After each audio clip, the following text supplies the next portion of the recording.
Okay, അപ്പൊ നമ്മൾ first ക്ലാസ്സിൽ റൂദർഫോർഡ് ആറ്റം മോഡൽ പറഞ്ഞു. റൂദർഫോർഡിന്റെ കേസിലുള്ള എനർജി നമ്മൾ കണ്ടുപിടിച്ചു. ഓക്കെ, റൂദർഫോർഡ് ആറ്റം മോഡൽ പഠിച്ച് അതിന്റെ എനർജി കണ്ടുപിടിച്ചു. അതിന്റെ ഇക്വേഷൻ ഓർമ്മയുണ്ടാവും. ബൈഹാർട്ട് പഠിച്ചിട്ടുണ്ടാവില്ല. അങ്ങനെ ചെയ്ത് നോക്കിയാൽ കിട്ടത്തില്ല. റൂദർഫോർഡ് ആറ്റം മോഡൽ ഉണ്ടായിരുന്നവര് റൂദർഫോർഡ് ആറ്റം മോഡൽ ചെയ്താൽ കിട്ടത്തില്ലേ? റൂദർഫോർഡ് എടുത്തപ്പോ ഉണ്ടായിരുന്നില്ല. അത് കഴിഞ്ഞിട്ട് കഴിഞ്ഞ ക്ലാസ്സിൽ ബോർ മോഡൽ പഠിപ്പിച്ചു അല്ലെ? ബോർ മോഡലിന്റെ പോസ്റ്റ്ലേറ്റ് പഠിച്ചു. നമ്മള് എന്തൊക്കെയായിരുന്നു ബോർ മോഡലിന്റെ പോസ്റ്റ്ലേറ്റ്സ് പഠിച്ചത്? പറഞ്ഞോ. ബോർ മോഡലിന്റെ പോസ്റ്റ്ലേറ്റ് എന്താ പഠിച്ചേ?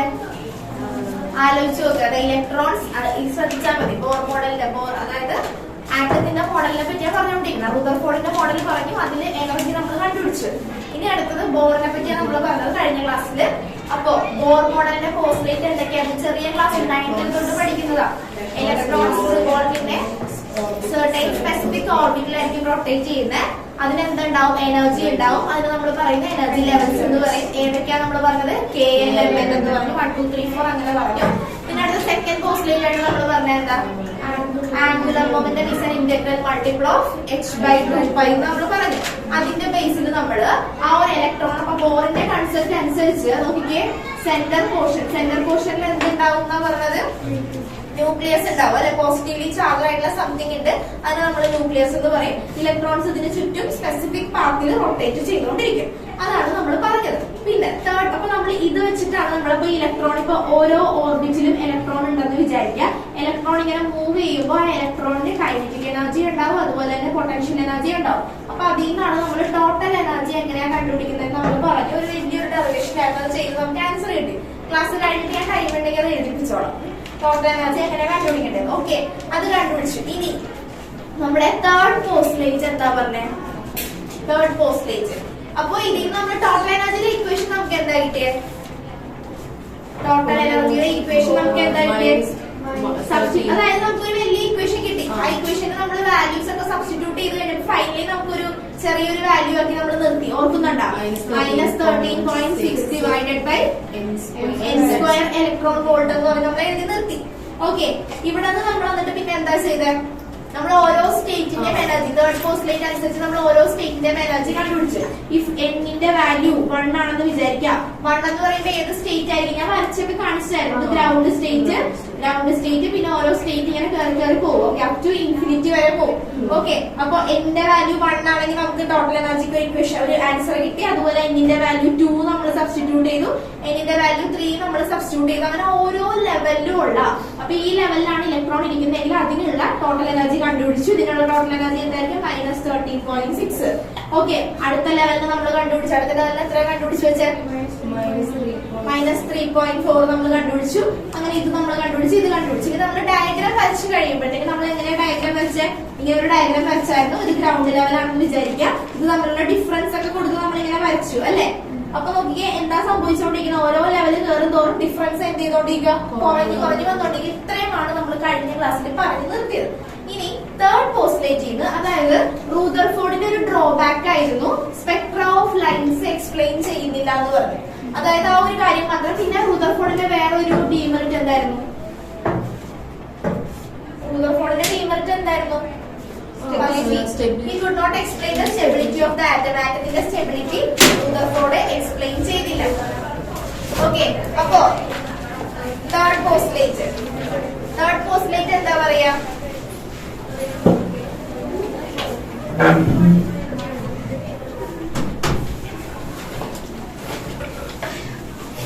ഓക്കെ, തേർഡ് പോസ്റ്റ്ലേറ്റ് എന്താ പറയാ?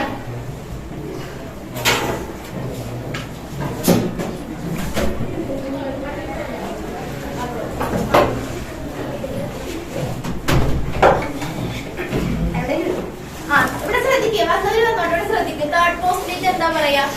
തേർഡ് പോസ്റ്റ്ലേറ്റ് പറഞ്ഞോ.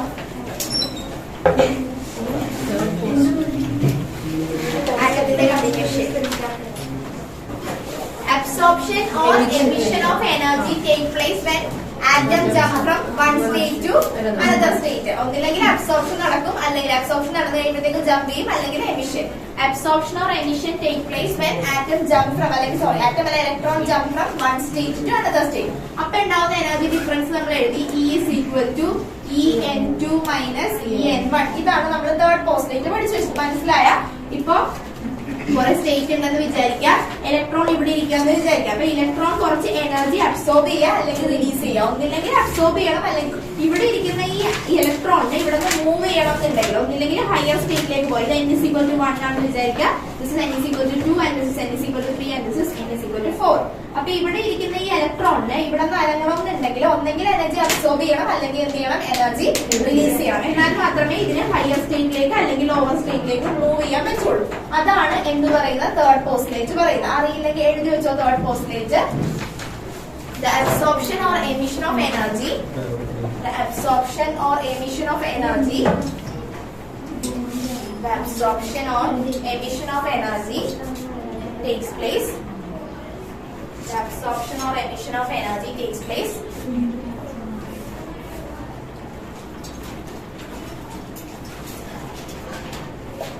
when the electron jumps from one state to another state. The electron jumps from one state to another state. The electron jumps from one state to another state. അപ്പോൾ ഒരു സ്റ്റേറ്റിൽ നിന്ന് മറ്റേ സ്റ്റേറ്റിലേക്ക് പോകുമ്പോൾ എന്ത് റിലീസ് ചെയ്യും? എനർജി റിലീസ് ചെയ്യും. അപ്പൊ E equal to h nu. ഇത് പഠിച്ചിട്ടുണ്ടോ? E is equal to h nu ഇത് പഠിച്ചിട്ടുള്ളതല്ലേ? പഠിച്ചിട്ടില്ലെങ്കിൽ സൈഡിൽ എഴുതി വെച്ച എനർജിയുടെ ഇക്വേഷൻ ആണ് E is equal to h nu. അപ്പൊ E ക്ക് ഞാൻ സബ്സ്റ്റിറ്റ്യൂഷൻ കൊടുത്ത h nu En2 minus En1. Okay, ഇനി നമ്മള് ഈയുടെ value total energy in the case of Bohr atom model കഴിഞ്ഞ ക്ലാസ്സിൽ പഠിച്ചതാ. എന്താ പഠിച്ചത്? E is equal to ഇപ്പൊ എഴുതിയത് -13.6 divided by n square. Okay, അപ്പൊ സബ്സ്റ്റിറ്റ്യൂട്ട് ചെയ്യാം. h nu equal to E ക്ക് പകരം നമുക്ക് എന്ത് കൊടുക്കാം? -13.6 ഡിവൈഡഡ് ബൈ n2. അപ്പൊ n2 square minus 13.6 divided by n1 square electron volt.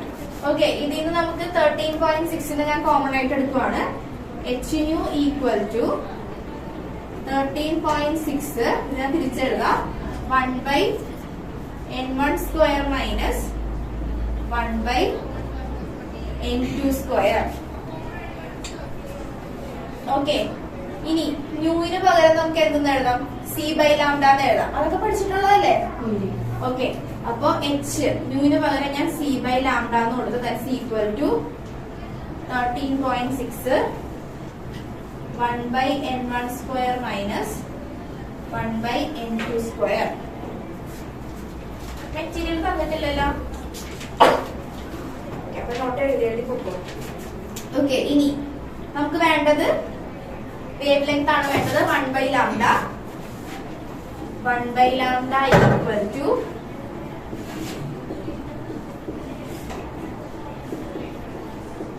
n1 square minus n2 square. Okay, ഇനി ശ്രദ്ധിക്കണേ, ഇവിടെ വരെ എത്തി കഴിയുമ്പോ ഈ 13.6 ഡിവൈഡഡ് ബൈ hc. ഓക്കെ, ഇതിനെ നമ്മൾ പറയുന്ന പേരാണ് Rydberg constant. 1 by lambda equal to ഇതിന് സബ്സ്റ്റിറ്റ്യൂഷൻ കൊടുക്കുവാണ് RH. RH ന് പറയുന്ന പേരെന്താണ്? Rydberg constant. ഇത് വാല്യൂ സബ്സ്റ്റിറ്റ്യൂട്ട് ചെയ്താൽ മതി. വാല്യൂ സബ്സ്റ്റിറ്റ്യൂട്ട് ചെയ്ത് കഴിയുമ്പോഴത്തേക്ക് നമ്മൾ RH ആയിട്ട് എടുക്കുമല്ലോ. അപ്പൊ അത് കോൺസ്റ്റന്റ് അല്ലേ? ഇതിന്റെ വാല്യൂ സബ്സ്റ്റിറ്റ്യൂട്ട് ചെയ്ത് കഴിയുമ്പോൾ 13.6 ഡിവൈഡഡ് ബൈ h ന്റെ വാല്യൂ നമുക്കറിയാം, c യുടെ വാല്യൂ അറിയാം. അപ്പൊ അത് കോൺസ്റ്റന്റ് ആയതുകൊണ്ട് നമ്മൾ അതിന് എന്ത് കൊടുത്തു? ഒരു കോൺസ്റ്റന്റ് കൊടുത്തു, RH Rydberg constant. 1 by n1 square minus 1 by n2 square.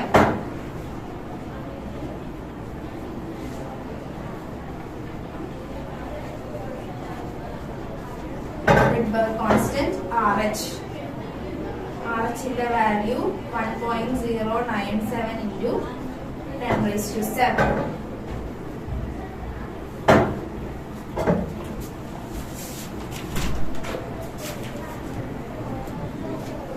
ഈ ഫ്രണ്ടിൽ വന്നിട്ടോ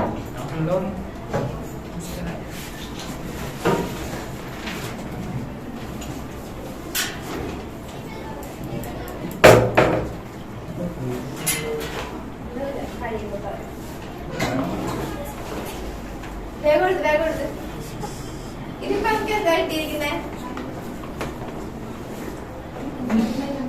ഇവിടെ വരെ എഴുതിക്ക. ശ്രദ്ധിക്കുക. RH എന്താ? Rydberg constant.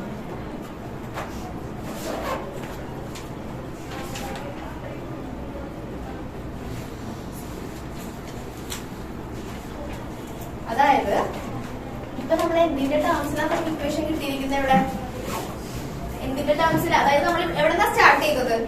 തേർഡ് പോസ്റ്റ്ലേറ്റ് ചെയ്താൽ നമ്മൾ സ്റ്റാർട്ട് ചെയ്തത്. അപ്പൊ തേർഡ് പോസ്റ്റ്ലേറ്റ് അനുസരിച്ച് നമ്മൾ പറഞ്ഞു ഒരു ഇലക്ട്രോൺ എന്താ പറയാ? തേർഡ് പോസ്റ്റ്ലേറ്റ് എന്താ പറയാ? Absorption or emission of energy take place when the electron jump from one state to another state. ഒരു സ്റ്റേറ്റിൽ നിന്ന് മറ്റേ സ്റ്റേറ്റിലേക്ക് പോകുമ്പോഴാണ് എന്ത് സംഭവിക്കുക? അബ്സോർപ്ഷൻ, എനർജി അബ്സോർബ് ചെയ്യുക.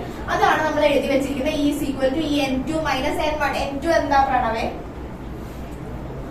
N2 എന്ന് പറയുമ്പോ എന്താ മീൻ ചെയ്യുക? Second level.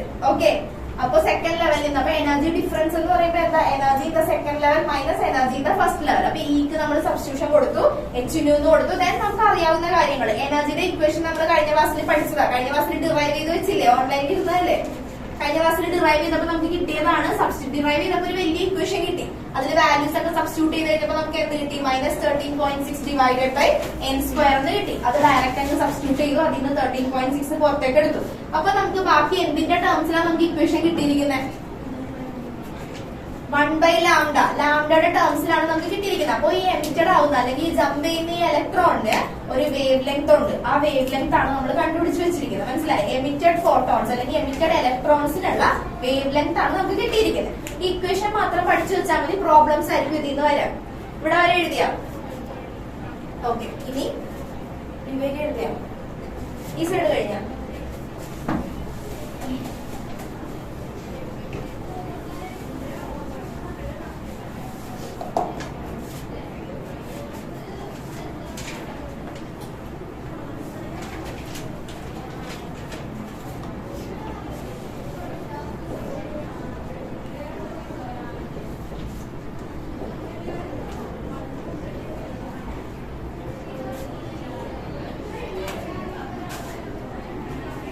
ഓക്കെ. ഇനി ശ്രദ്ധിച്ച് ഈ ഇക്വേഷന്റെ N1 ന്റെ വാല്യൂ 1 ഉം N2 ന്റെ വാല്യൂ എന്ന് പറയുന്നത് 2, 3, 4 ഇങ്ങനെ പോകുവാന്ന് വിചാരിക്കാം. ഇതിനെ നമ്മൾ പറയുന്ന പേരാണ് ലെയ്മൻ സീരീസ്. എന്താ പറയാ? ലെയ്മൻ സീരീസ്. അതാണ് ആർക്ക് എക്സ്പ്ലെയിൻ ചെയ്യാൻ പറ്റാതെ വന്നത്? ബോറിനെ. ഇപ്പൊ ഇതാരാ പിന്നെ എക്സ്പ്ലെയിൻ ചെയ്തോണ്ടിരിക്കുന്നത്? ഇതിപ്പോ ആരുടെ കാര്യം? ഞാനായിരിക്കും. ഓക്കെ, ഇതിപ്പോ ആരാ എക്സ്പ്ലെയിൻ ചെയ്തോണ്ടിരിക്കുന്നത്? ബോറിന്റെ കേസിലാണ് നമ്മൾ പറഞ്ഞുകൊണ്ടിരിക്കുന്നത്. അപ്പൊ ഇതാണ് ആർക്ക് പറ്റാതിരുന്നത്? റൂദർഫോർഡിന് പറ്റാതിരുന്നത്. ഈ സ്പെക്ട്ര ഓഫ് ലൈൻസിനെ എക്സ്പ്ലെയിൻ ചെയ്യാൻ പറ്റിയില്ല. കുറെ പേര് ഫസ്റ്റ് ക്ലാസ്സിലെ പോലെ ഇരുന്നു. ഉണ്ടായിരുന്നോ? മനസ്സിലാവുന്ന അതുകൊണ്ട് കുഴപ്പമില്ല. മനസ്സിലാവുന്നുണ്ടോ? അപ്പൊ ശ്രദ്ധിച്ചോ. അപ്പൊ N1 = 1, N2 = 2, 3, 4. അപ്പൊ പ്രോബ്ലം വരുമ്പോ ഇങ്ങനെ ആയിരിക്കും പറയാ. ഇപ്പൊ ഇലക്ട്രോൺ ഇരിക്കുന്നത് ഫസ്റ്റ് ലെവലിലാണെന്ന് വിചാരിക്കുക. അങ്ങനെ ആയിരിക്കും പറയും electron is in the first level. അപ്പൊ നമ്മൾ മനസ്സിലാക്കാം. അപ്പൊ അത് ഏത് സീരീസ് ആയിരിക്കും വരിക? ലെയ്മൻ സീരീസ് ആയിരിക്കും വരിക. രണ്ട് പ്രോബ്ലം ഞാൻ ചെയ്യിപ്പിക്കാം. അപ്പൊ മനസ്സിലാവും. അപ്പൊ ഇതിന് നമ്മൾ പറയുന്ന പേരെന്താണ്? ലെയ്മൻ സീരീസ്. ലെയ്മൻ സീരീസ് എന്ന് പറയുന്നത് എവിടെയായിരിക്കും? വിസിബിൾ UV റീജിയണിലായിരിക്കും. Okay, UV. അത് കഴിഞ്ഞിട്ട് അത് നമ്മൾ കഴിഞ്ഞ ചാപ്റ്ററിൽ പഠിച്ചതായിരുന്നു. Electro magnetic spectrum. ആരാ ഒന്ന് പറയാ? ഇലക്ട്രോ മാഗ്നറ്റിക് സ്പെക്ട്രം എന്ന് പറഞ്ഞേ ഉണ്ടായിരുന്ന സ്പെക്ട്രം പഠിപ്പിച്ചപ്പോ ഇല്ല. ഞാൻ ഒരു കോഡ് ഞാൻ പഠിപ്പിച്ചു തന്നായിരുന്നു ഓർത്തു വെക്കാൻ വേണ്ടി. എന്താ? RMI VUXG ഞാൻ പഠിപ്പിച്ചു തന്നായിരുന്നു. ഓക്കെ, ആർ എന്താ? റേഡിയോ. അത് കഴിഞ്ഞിട്ട് radio, micro, infra, RMI, visible, X ray, gamma. Okay, അപ്പോ ഈ ലെയ്മൻ സീരീസ് എന്ന് പറയുന്നത് എവിടെ വരും എന്നാ പറയുന്നത്? UV റീജിയനിലായിരിക്കും ആര് വരാ? ലെയ്മൻ സീരീസ് വരാം. ഈ ഇക്വേഷൻ വരെ എത്തിയില്ലേ? മനസ്സിലാവാത്തവർക്ക് വേണ്ടിയാ പറയുന്ന, കഴിഞ്ഞ ക്ലാസ്സിൽ ഇല്ലാത്തവര്. ഈ ഇക്വേഷൻ വരെ നമ്മൾ എത്തി. ബോറിന്റെ തേർഡ് പോസ്റ്റിലേക്ക് നിന്നാണ് നമ്മൾ ഈ ഇക്വേഷൻ വരെ എത്തിയത്. ഇതില് N1 ഉണ്ട്, N2 ഉണ്ട്. അപ്പൊ N1 ന്റെ വാല്യൂ ശ്രദ്ധിക്കുക. N1 ന്റെ വാല്യൂ 1 ഉം N2 ന്റെ വാല്യൂ 2, 3, 4 അപ് ടു അങ്ങനെ പോകും. അപ്പൊ N1 1 ആണെങ്കിൽ നമുക്ക് പറയാം ആ സീരീസിന് പറയുന്ന പേരാണ് ലെയ്മൻ സീരീസ്. ലെയ്മൻ സീരീസ് എവിടെയായിരിക്കും? UV റീജിയനിലായിരിക്കും. അടുത്തതാണ് വിസിബിൾ റീജിയൻ. അപ്പൊ എഴുതിക്കോ. 1/λ = RH എന്താ? റിഡ്ബർഗ് കോൺസ്റ്റന്റ്. 1/1 സ്ക്വയർ ആവും. N2 square.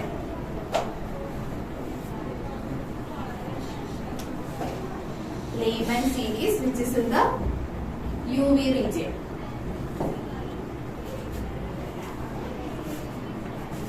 അടുത്തത് ഇതാണ് ഫസ്റ്റ് വൺ ലെയ്മൻ സീരീസ്. അടുത്തത് 1/λ equal to RH into 1/n1 ന്റെ വാല്യൂ. ഇതിന്റെ കേസ് എന്താ? ഇത്ര ആലോചിച്ചാൽ മതി. ആ ഇക്വേഷൻ പഠിക്കാൻ n1 ന്റെ വാല്യൂ 1 ആണെങ്കിൽ ലെയ്മൻ n2 2 3 4 അങ്ങനെ പോകും. ഇനി n1 ന്റെ വാല്യൂ 2 ഉം n2 ന്റെ വാല്യൂ എന്ന് പറയുന്നത് 3 4 5 അങ്ങനെയാണെങ്കിൽ 1/2² മൈനസ് 1/n2². ഇതിനെ നമ്മൾ പറയുന്ന പേരാണ് Balmer series. Balmer series. Balmer series എവിടെയായിരിക്കും? Visible region.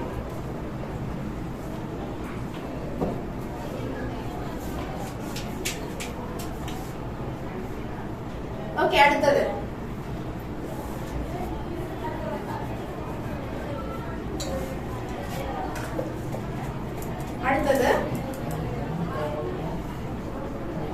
if n1 equal to 3 and n2 equal to 4 5 6 1/λ RH into 1/3² minus 1/n2². Lyman Balmer പാഷ്ചൻ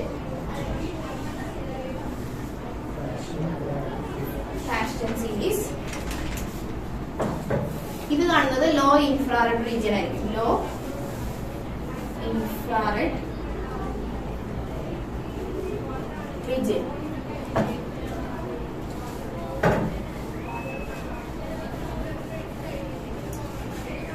അടുത്തത് fourth one. If n1 equal to 4 and n2 equal to 5 6 7 1/λ equal to RH into 1/4² minus 1/n².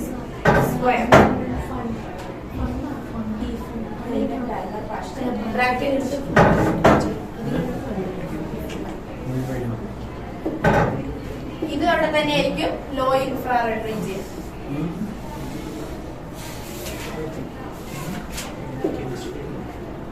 Last one. n1 equal to 5 and n2 equal to 6 7 8 1/λ equal to RH into 1/5² minus 1/n2².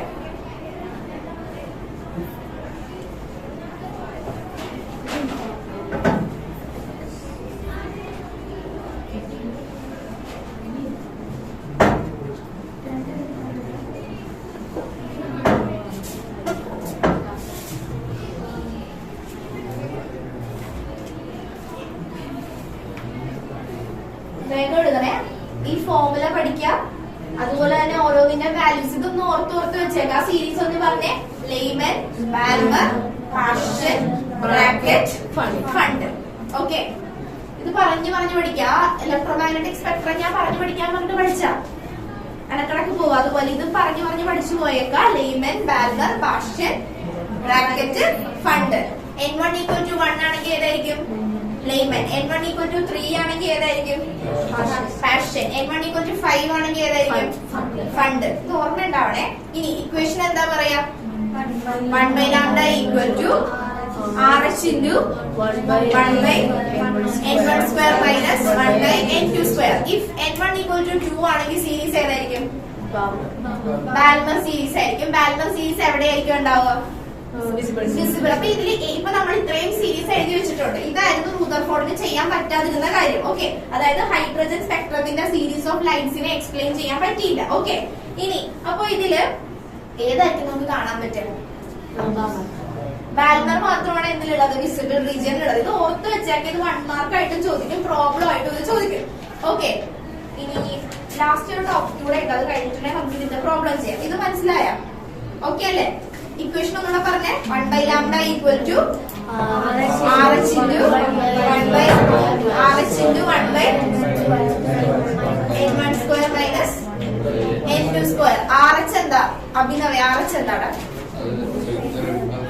റിഡ്ബർഗ് constant. റിഡ്ബർഗ് constant value ജോത്സ് പറയും. 0.97 into 10⁻⁶ 7. Okay, ഇനി ആ series ഒന്ന് പറഞ്ഞേ, നന്ദന ഒന്ന് series പറഞ്ഞേ.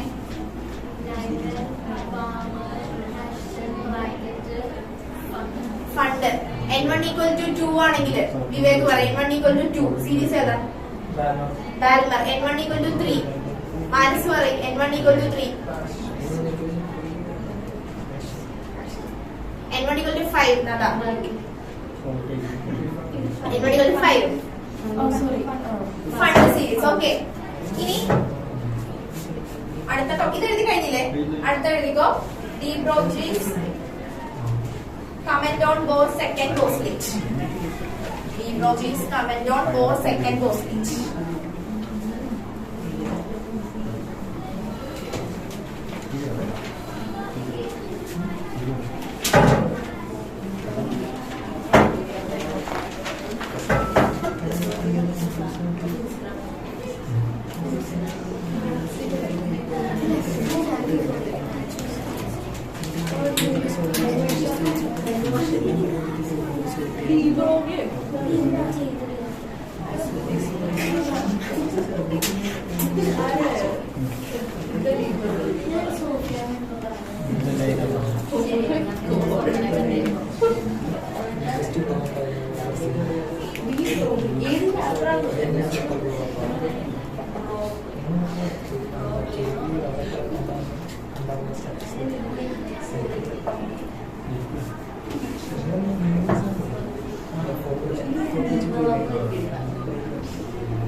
Okay, അപ്പൊ ഇതില് ശ്രദ്ധിച്ചേ, ഇതിപ്പോ ഞാൻ direct de Broglie wavelength എന്നങ്ങ് പറഞ്ഞു. ഡി ബ്രോഗ്ലി വേവ് ലെങ്ത് കേട്ടിട്ടുണ്ടായിരുന്നു മുമ്പ്? യെസ്. അതായത് നമ്മൾ ഡ്യുവൽ നേച്ചർ എന്ന് പറയുന്ന ചാപ്റ്ററിലായിരിക്കും ഡി ബ്രോഗ്ലി വേവ് ലെങ്തിനെ പറ്റി പഠിക്കുക. അത് നമ്മളിപ്പോ ഇവിടെ എടുത്തിട്ടില്ല, ഞാൻ ആക്റ്റം എടുത്തോണ്ടിരിക്കുന്നത്. അപ്പൊ അതുകൊണ്ട് അത് പഠിക്കുമ്പോ ഞാൻ ഒന്നുകൂടെ ഡീറ്റെയിൽ ആയിട്ട് പറഞ്ഞുതരാം എന്താണ് D Broglie wave length.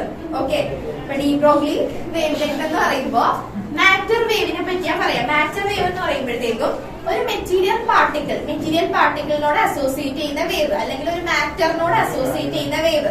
Wave എന്ന് പറയുമ്പോൾ നമ്മൾ സ്പേസിൽ ഇങ്ങനെ പറയാം ഒരു വേവ്. അപ്പൊ ഒരു മെറ്റീരിയലിനോട് ആ വേവ് അസോസിയേറ്റ് ചെയ്ത് നിൽക്കുവാന്ന് വിചാരിക്കാം. അതിപ്പോ എന്താ പറയാ, ആറ്റത്തിനോട് ഒരു വേവ് അസോസിയേറ്റ് ചെയ്ത് നിൽക്കുവാന്ന് വിചാരിക്കാം. അതായത് ഇലക്ട്രോൺ ഒരു വേവ് പോലെയാണ് മൂവ് ചെയ്യുന്നതെന്ന് വിചാരിക്കാം. അപ്പൊ ഒരു മാറ്ററിനോട് അല്ലെങ്കിൽ മെറ്റീരിയലിനോട് ഒരു വേവ് അസോസിയേറ്റ് ചെയ്യാം. അതിനെയാണ് നമ്മൾ എന്താ പറയാ, മാറ്റർ വേവ് എന്ന് പറയാം. അപ്പൊ മാറ്റർ വേവിന്റെ വേവ് ലെങ്തിനെ പറ്റി പറഞ്ഞതാണ് ആര്? D Broglie. അതുകൊണ്ടാണ് അതിന് ഡി ബ്രോഗ്ലീസ് വേവ് ലെങ്ത് എന്ന് പറയാം. എന്താ പറയാ, മാറ്റർ വേവിന്റെ വേവ് ലെങ്ത്. മാറ്റർ വേവ് എന്ന് പറയുമ്പോൾ എന്താ മീൻ ചെയ്യുന്നത്? A wave is associated with a material particle. ഒരു മെറ്റീരിയലിനോട് അസോസിയേറ്റ് ചെയ്യുന്ന വേവ്, അതിനെയാണ് നമ്മൾ എന്തെന്ന് പറയാ, മാറ്റർ വേവ് എന്ന് പറയാം. മനസ്സിലായ? Wave is associated with a material, അത് നമ്മൾ എന്തെന്ന് പറയും, മാറ്റർ വേവ് എന്ന് പറയും. മാറ്റർ വേവിന്റെ വേവ് ലെങ്ത് പ്രഡിക്ട് ചെയ്തതാണ് ആര്? D Broglie. അതുകൊണ്ടാണ് അതിനെ എന്തെന്ന് പറയാ, ഡി ബ്രോഗ്ലീസ് വേവ് ലെങ്ത് എന്ന് പറയാം. ഡി ബ്രോഗ്ലീസ് വേവ് ലെങ്തിന് ഒരു ഇക്വേഷൻ ഉണ്ട്. വേവ് ലെങ്തിനെ നമ്മൾ എന്ത് വെച്ചാൽ റെപ്രസെന്റ് ചെയ്യാം? ലാംഡ. അപ്പൊ ഡി ബ്രോഗ്ലീസ് വേവ് ലെങ്ത് എന്ന് പറയുന്നത് lambda is equal to h by t ആണ്. Okay, lambda is equal to h by t, അല്ലെങ്കിൽ എച്ച് ബൈ എങ്ങനെ എഴുതാം? എച്ച് ബൈ ടി എന്ന് പറഞ്ഞാൽ എന്താ?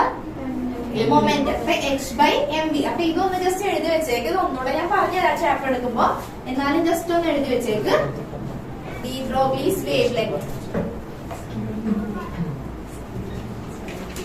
When a wave is associated with a material അല്ലെങ്കിൽ matter, when a wave is associated with a material or matter, it is called a matter wave.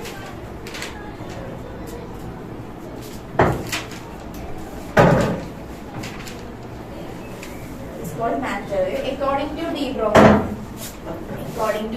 Broglie, wavelength lambda equal to h by p, that is h by mv.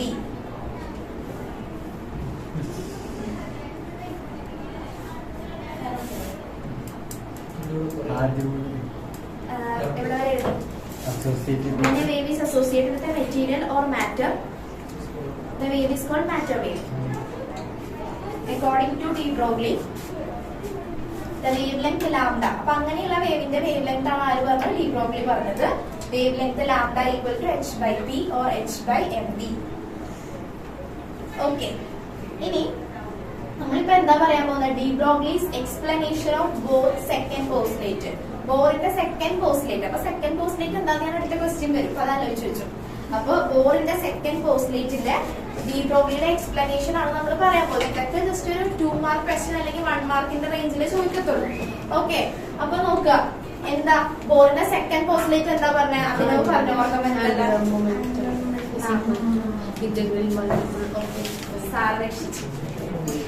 Okay. Angular momentum of an electron is an integral multiple of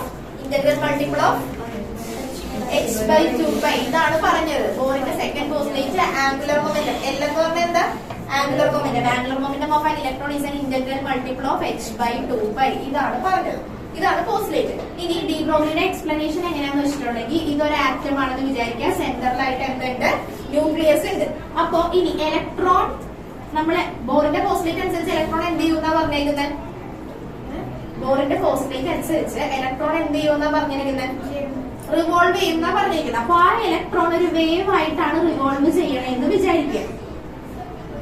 okay, ആ വേവിന് എന്തുണ്ടാവും? അപ്പൊ D ബ്രോഗ്ലിയുടെ concept അനുസരിച്ച് ബോറിന്റെ concept എന്താ, സെന്ററിൽ nucleus ആണ്, electron ഇങ്ങനെ revolve ചെയ്തുകൊണ്ടിരിക്കും. അപ്പൊ ഡി ബ്രോഗ്ലി പറഞ്ഞത് ആ ഇലക്ട്രോൺ റിവോൾവ് ചെയ്യുന്ന ഒരു വേവ് പോലെ, വേവിന്റെ പോലെയാണ് റിവോൾവ് ചെയ്യുന്നതെന്ന് വിചാരിക്കാം. അപ്പൊ ആ വേവിന് എന്തുണ്ടാവും, വേവിന് വേവ് ലെങ്ത് ഉണ്ടാവും അല്ലെ, ഇലക്ട്രോണിന് എന്തുണ്ടാവും? ഇപ്പൊ വേവ് പോലെയാണ് ഇലക്ട്രോൺ മൂവ് ചെയ്യുന്നതെന്നുണ്ടെങ്കിൽ ഇലക്ട്രോണിന് എന്തുണ്ടാവും, ഒരു വേവ് ലെങ്ത് ഉണ്ടാവും അല്ലെ. അപ്പൊ വേവ് ലെങ്ത്, അപ്പൊ നോക്കിക്കേ കുറെ വേവ്സ് ഇവിടെ ഉണ്ട്. അപ്പൊ n ലാംഡ നമുക്ക് എഴുതാം. Okay, n lambda equal to circumference of the circle. അതായത് ഇതിനോടൊരു ബന്ധവും ഇല്ല. ഇത് നമ്മൾ ബോറിന്റെ പോസ്റ്റ്ലേറ്റ് ഓൾറെഡി പറഞ്ഞു വെച്ചത് ഇങ്ങനെയാണ്. അതിനോടൊരു ബന്ധം ഇല്ലാതെ ഡി ബ്രോഗ്ലി പറയുന്നതാണ് ഇലക്ട്രോൺ ഇങ്ങനെ വേവ് ആയിട്ടാണ് മൂവ് ചെയ്യുന്നതെന്നുണ്ടെങ്കിൽ ആ ഇലക്ട്രോണിന് ഒരു വേവ് ലെങ്ത് ഉണ്ടാവും. അപ്പൊ ഇവിടെ കുറെ വേവ്സ് ഫോം ചെയ്യുന്നുണ്ട്. അപ്പൊ നമുക്ക് വേവ് ലെങ്ത് എന്ന് പറയുമ്പോൾ n ലാംഡ ആയിട്ട് എടുക്കാമല്ലോ. ഒരു വേവ് മാത്രമല്ല കണ്ടോ, ഇങ്ങനത്തെ കുറെ വേവ് അല്ലേ ഫോം ചെയ്യാം ചുറ്റും റൗണ്ട് ചെയ്യും. അപ്പൊ n ലാംഡ ഈക്വൽ ടു, ഇനി ഫുൾ സർക്കിൾ എന്ന് പറയുമ്പോൾ അത് എങ്ങനെയാവും, സർക്കംഫറൻസ് ഓഫ് ദ സർക്കിൾ. എങ്ങനെയാ ഇതിനായിട്ട് കണക്ട് ചെയ്യുമ്പോ ജസ്റ്റ് ഇപ്പൊ ആ ഒരു ഐഡിയ വെച്ച് പറയാം. Circumference of the circle 2πr. ഇനി ഡി ബ്രോഗ്ലിയുടെ കൺസെപ്റ്റ് അനുസരിച്ച് അപ്പൊ ഒരു മെറ്റീരിയലിനോട് അസോസിയേറ്റ് ചെയ്ത് വേവ് വരും. അപ്പൊ അവിടെ മാറ്റർ വേവ് ആണ്. മാറ്റർ വേവിന്റെ വേവ് ലെങ്ത്തിന്റെ ഇക്വേഷൻ എന്താ പഠിച്ചേ, മാറ്റർ വേവിന്റെ വേവ് ലെങ്ത്തിന്റെ equation lambda equal to h/mv. അപ്പൊ ലാംഡക്ക് വരെ നമുക്ക് എന്ത് സബ്സ്റ്റിറ്റ്യൂഷൻ കൊടുക്കാം, h/mv ഈക്വൽ ടു 2πr. ഇനി ഇതിനെ ഞാൻ ഒന്ന് അറേഞ്ച് ചെയ്യണേണ്. nh/2π equal to mvr. Okay, ഇത്ര ഒന്ന് എഴുതിക്കാം.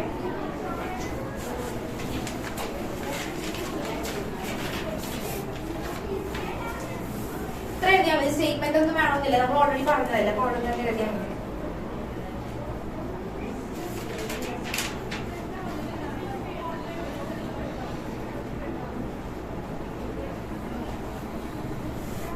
ഓക്കെ, ഒരു സ്റ്റെപ്പ് കൂടെ പറഞ്ഞോട്ടെ എന്നാ. ഇവിടെ ഇതുവരെ കണ്ടിട്ട് എന്തെങ്കിലും തോന്നിയാ, അങ്ങനെയാണെങ്കിൽ ബാക്കി സ്റ്റെപ്പ് പറയാം. നോക്കിക്കേ, ഇപ്പൊ നമ്മള് അതായത് ബോറിന്റെ പോസ്റ്റ്ലേറ്റ് ഇവിടെ യൂസ് ചെയ്തിട്ടില്ല. ബോറിന്റെ കൺസെപ്റ്റ് എന്താ പറഞ്ഞേക്കുന്നത്, ഡി ബ്രോഗ്ലിയുടെ എക്സ്പ്ലനേഷൻ ആണ് പറഞ്ഞേക്കുന്നത്. ബോറിന്റെ പോസ്റ്റ്ലേറ്റ് ആലോചിക്കുക വേണ്ട, ഞാൻ ജസ്റ്റ് സൈഡിൽ എഴുതി ഇട്ടൂന്നേ ഉള്ളൂ. ഡി ബ്രോഗ്ലിയുടെ കൺസെപ്റ്റ് അനുസരിച്ച് ഒരു ആറ്റത്തിന് ചുറ്റും അല്ലെങ്കിൽ ന്യൂക്ലിയസിന് ചുറ്റും ഇങ്ങനെ ഇലക്ട്രോൺസ് റിവോൾവ് ചെയ്യുക. അപ്പൊ ഇലക്ട്രോൺസ് ഒരു വേവിനെ പോലെയാണ് റിവോൾവ് ചെയ്യുന്നതെന്നുണ്ടെങ്കിൽ ആ ഇലക്ട്രോണിന് എന്തുണ്ടാവും, വേവ് ലെങ്ത് ഉണ്ടാവും. അപ്പൊ ഇവിടെ ഒരു വേവ് അല്ല ഫോം ചെയ്യുന്നത്, പകരം എത്ര വേവ്സ് ഫോം ചെയ്യുന്നുണ്ട്, കുറെ വേവ്സ് ഫോം ചെയ്യുന്നുണ്ട്. കണ്ട, ഇങ്ങനെയാണ് പോകുന്നതെങ്കിൽ കുറെ വേവ്സ് ഫോം ചെയ്തത്.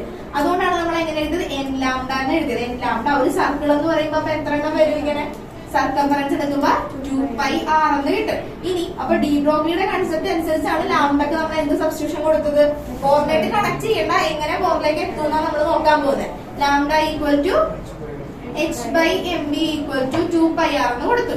ഓക്കെ, ഒന്നുകൂടെ ശ്രദ്ധിക്കാൻ വേണ്ടി ഇതൊന്നുകൂടെ പറയുന്നത് തന്നെ താനെ എഴുതാം, ബോർഡിലേക്ക് നോക്കാതെ എഴുതാൻ നോക്കാം. ഇതിനൊന്ന് അറേഞ്ച് ചെയ്യുമ്പോൾ നമുക്ക് nh/2π ഈക്വൽ ടു mvr എന്ന് കിട്ടി. ഇനി ഇതൊന്ന് പറഞ്ഞേ, ഈ mvr എന്ന് പറയുന്നത് എന്താ, mv എന്ന് പറഞ്ഞാൽ എന്താ, മൊമെന്റം p ആണ് അല്ലെ. അപ്പൊ rp എന്ന് പറഞ്ഞാൽ എന്താ, ആംഗുലർ മൊമെന്റം. 11th പഠിച്ചതാ. L is equal to angular momentum, L is equal to rp sin theta എന്ന് പറഞ്ഞാൽ നമ്മൾ പഠിച്ചതാ അല്ലെ. അപ്പൊ nh/2π equal to p into r. That means nh/2π equal to l. അപ്പൊ നോക്കിക്കേ, എവിടെന്നാ തുടങ്ങിയത് എവിടെ എത്തിച്ച്, ഡി ബ്രോഗ്ലി അതിന്റെ കൺസെപ്റ്റ് അനുസരിച്ച് പറഞ്ഞെങ്കിലും ലാസ്റ്റ് എവിടെ തന്നെ എത്തി, അപ്പൊ ഇലക്ട്രോൺ എന്ന് പറയുന്നത് ഒരു വേവ് പോലെ മൂവ് ചെയ്താൽ നമുക്ക് എന്തെന്ന് പറയാം? Angular momentum is an integral multiple of h/2π. കണ്ട, ഈ ഒരു കൺസെപ്റ്റ് യൂസ് ചെയ്യാതെ തന്നെ ആള് പറഞ്ഞ അവിടെ എത്തി. മനസ്സിലായ? വേഗം എഴുതി വെച്ചു. ഇതോടെ ചാപ്റ്റർ കഴിഞ്ഞു. ഇനി കുറച്ച് പ്രോബ്ലം ചെയ്യാൻ അടുത്ത ചാപ്റ്ററിലേക്ക് ഞാൻ കയറാൻ പോണേ. ന്യൂക്ലിയസ് വേവ് അടുത്ത ക്ലാസ്. ന്യൂക്ലിയസ് ഒക്കെ തീർത്തിട്ട് ഞാൻ വേവിലേക്ക് കയറും.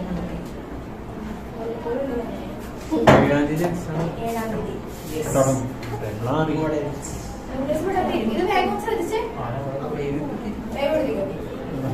ഫുൾ പോർഷൻ കഴിഞ്ഞ ഫുൾ പോർഷൻ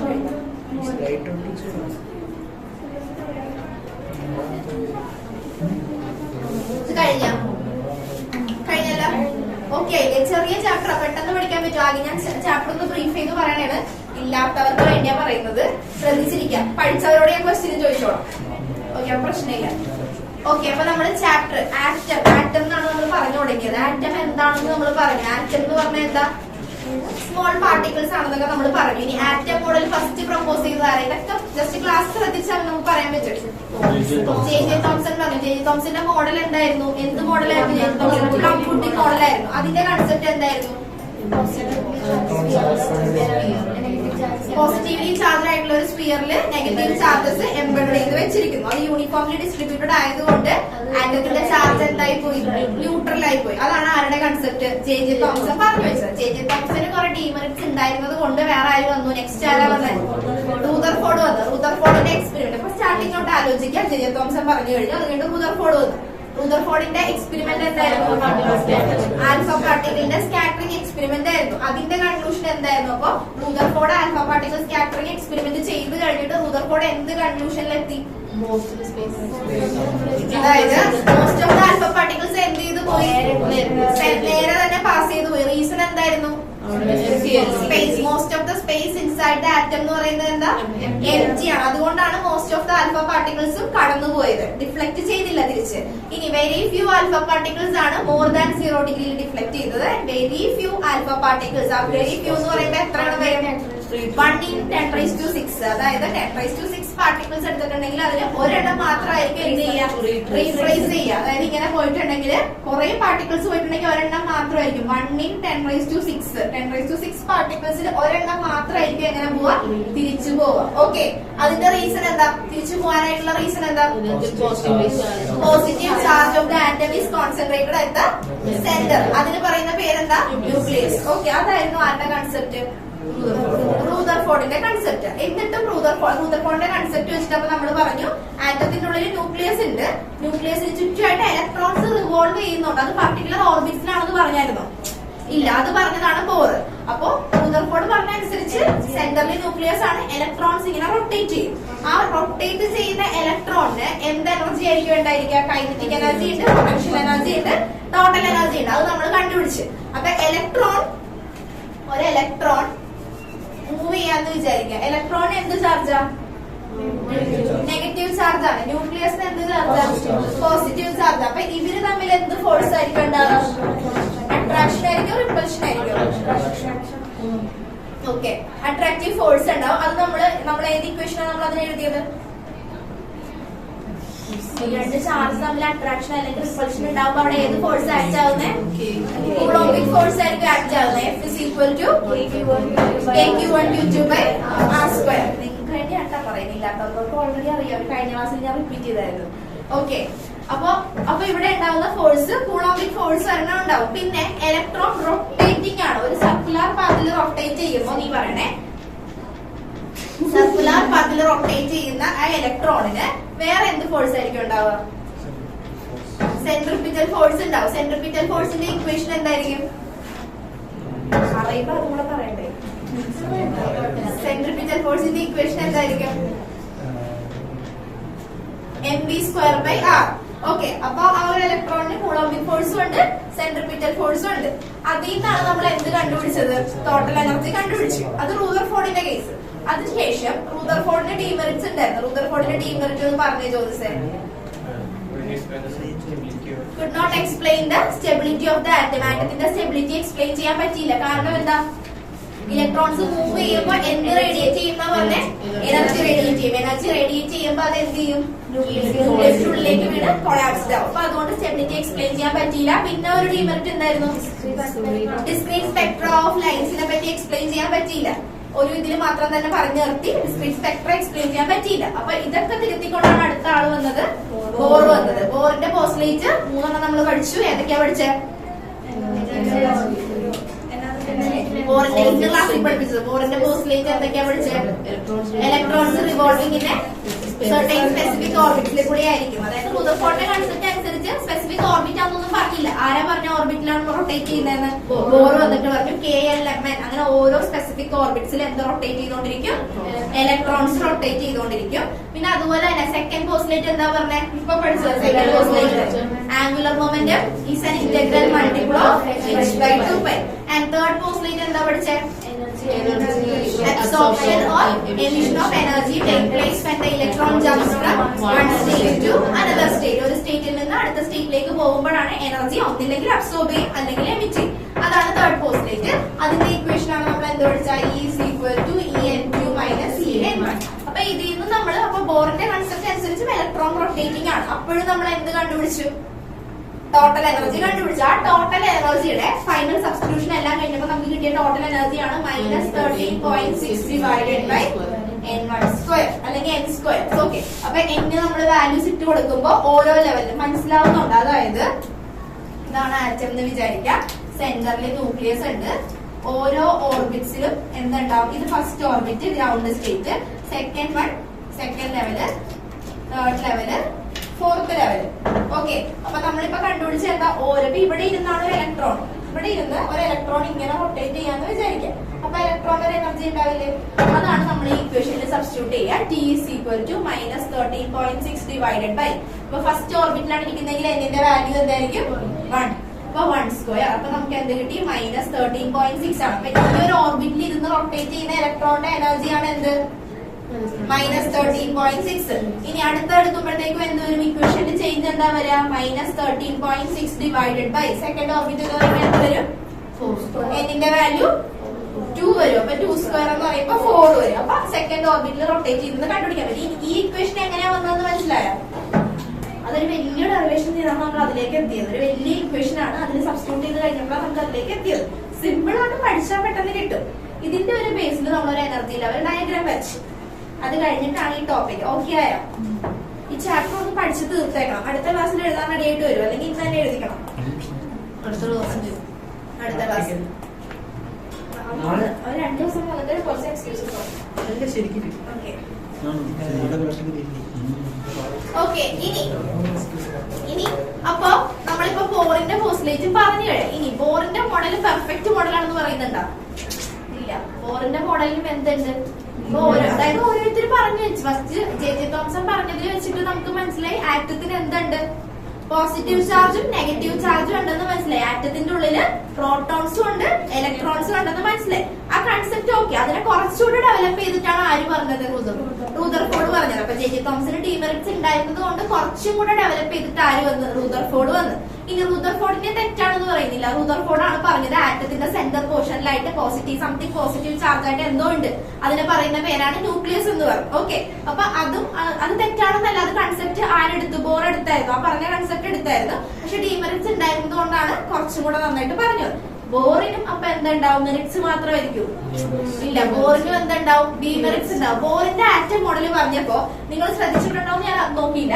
ശ്രദ്ധിച്ചിട്ടുണ്ടാവില്ല. അത് വേറെ കാര്യം. നമ്മൾ ഫുള്ള് പറഞ്ഞത് ഹൈഡ്രജൻ ആറ്റത്തിന്റെ കേസ് മാത്രമല്ല പറഞ്ഞത്. ഇസെറ്റിന്റെ വാല്യൂ 1 എന്ന് പറഞ്ഞ് മാത്രമല്ല നമ്മൾ സബ്സ്റ്റിറ്റ്യൂട്ട് ചെയ്തത്.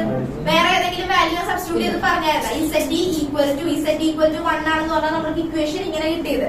നമ്മുടെ ടോട്ടൽ എനർജിയുടെ ഫൈനൽ ഇക്വേഷൻ എന്തായിരുന്നു കിട്ടിയത്? -13.6 Z/NE² എന്നൊക്കെ ആയിരുന്നു. ഇസെറ്റിന് നമ്മളെപ്പോഴും ഞാൻ ഈ കേസിൽ ഫുള്ള് ഇസെറ്റിന്റെ വാല്യൂ എന്തായിട്ടാ കൊടുത്തത്? 1 ആയിട്ടാ കൊടുത്തത്. കാരണം എന്താ? ഹൈഡ്രജൻ ആറ്റത്തിന്റെ കേസ് മാത്രമാണ് ആരെ എക്സ്പ്ലെയിൻ ചെയ്തത്? ബോർ. വേറൊരു ആറ്റം വന്നിട്ടുണ്ടെങ്കിൽ ഇപ്പൊ ഹീലിയം ആറ്റം വന്നു എന്താ സംഭവിക്കുക അതിനെ പറ്റിയൊന്നും എക്സ്പ്ലെയിൻ ചെയ്തില്ല. ബോർ ആരുടെ സ്പെക്ട്രൽ ലൈൻസിനെ പറ്റി മാത്രമാണ് പറഞ്ഞത്? ഹൈഡ്രജൻ ആറ്റത്തിന്റെ മാത്രം കാര്യമാണ് ആര് പറഞ്ഞത്? ബോർ പറഞ്ഞത്. അപ്പൊ അതെന്താ? ഒരു ഡീമെറിറ്റ് ആണ്. അപ്പൊ എഴുതിക്കോ demerits of Bohr atom model.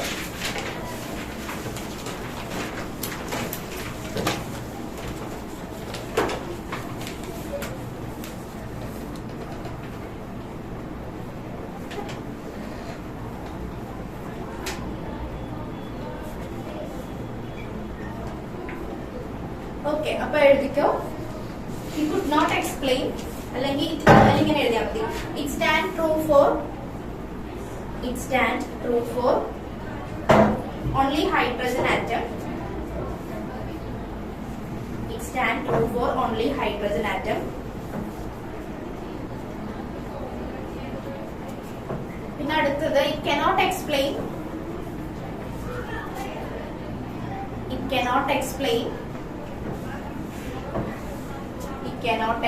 spectrum of multiple electron species.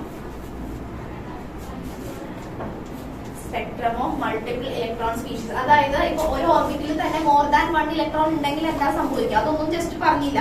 ഒരു ഇലക്ട്രോൺ റൊട്ടേറ്റ് ചെയ്യുന്നു, അങ്ങനത്തെ കൺസെപ്റ്റ് മാത്രമേ ആര് പറഞ്ഞുള്ളൂ, ബോർ പറഞ്ഞുള്ളൂ. പിന്നെ അടുത്ത ഒരെണ്ണം കൂടെ എഴുതിക്കുക. It violates Heisenberg uncertainty principle. അത് നിങ്ങൾ കെമിസ്ട്രിയിൽ പഠിച്ചിട്ടുണ്ടായി, ഹെയ്സൻബർഗ് അൺസർട്ടനിറ്റി പ്രിൻസിപ്പിൾ. അപ്പൊ അത് വയലേറ്റ് ചെയ്യുന്നുണ്ട്. അപ്പൊ അത് എഴുതിക്കോ. It violates Heisenberg uncertainty principle.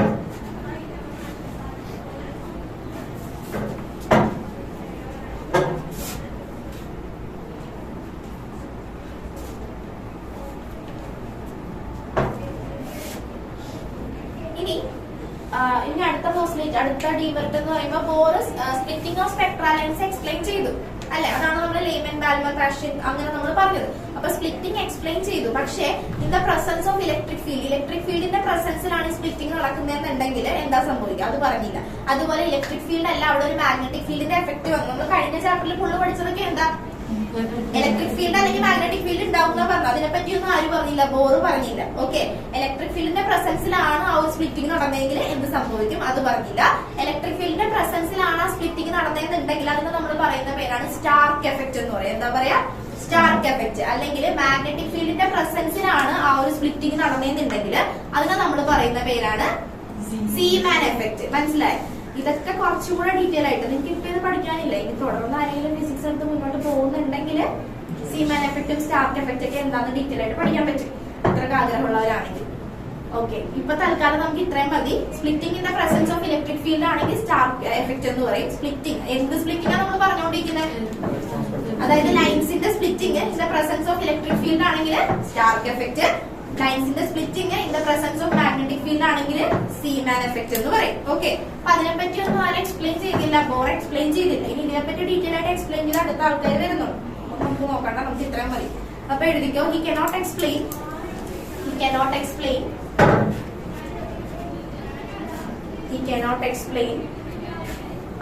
splitting of lines. He cannot explain splitting of lines in the presence of. He cannot explain splitting of lines in the presence of electric field. ബ്രാക്കറ്റിൽ Stark effect എന്ന് പറയുന്നത്. Stark, STARK, Stark effect. And he cannot explain splitting of lines. എവിടെ എത്തിയില്ലാലെ പോയാ, presence of electric field, stark effect. And he cannot explain splitting of lines in the presence of magnetic field is called Zeeman effect. Zeeman Z ആണ്, ZEEMAN, Zeeman effect.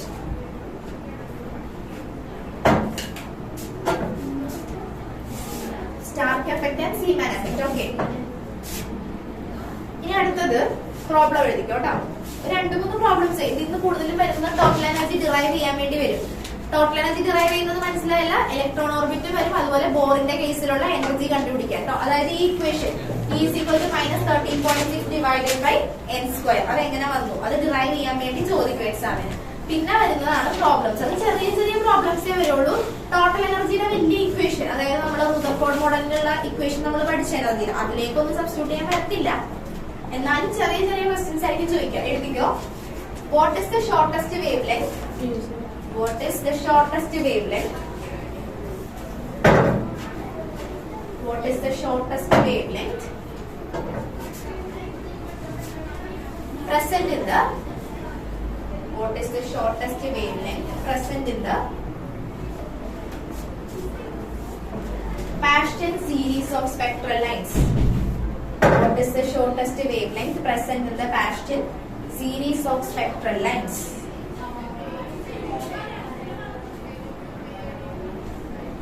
Okay. ഇത് കണ്ടുപിടിക്കാൻ പറ്റുമോ? What is the shortest wavelength present in the Paschen series of spectral lines? കണ്ടിട്ട് വലിയ idea ഒന്നും തോന്നിയില്ലെങ്കിലും equation നമുക്കറിയാം. എന്ത് കണ്ടുപിടിക്കാനാണ് പറഞ്ഞേക്കുന്നത്? വേവ് ലെങ്ത് കണ്ടുപിടിക്കാനാണ് പറഞ്ഞേക്കുന്നത്. അതുപോലെ തന്നെ അവർ വേറൊരു ഹിന്റ് വന്നിട്ടുണ്ട്, പാസ്റ്റൻ സീരീസ് ആണെന്ന് പറഞ്ഞിട്ടുണ്ട്. അപ്പൊ വേവ് ലെങ്ത് കണ്ടുപിടിക്കണമെന്നുണ്ടെങ്കിൽ നമ്മുടെ ഇക്വേഷൻ എന്തായിരിക്കും? വേവ് ലെങ്തിന്റെ ഇക്വേഷൻ എന്താ? 1/λ equal to RH into 1/n1 square minus 1/n2 square.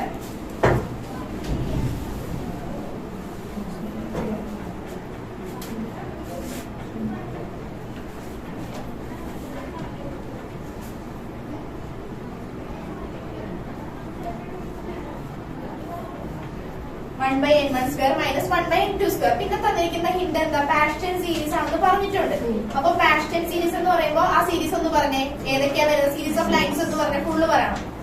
Starting out പറയാം. ലെയ്മൻ, ബാൽമർ, പാസ്റ്റൻ, ബ്രാക്കറ്റ്, ഫണ്ട് അല്ലെ?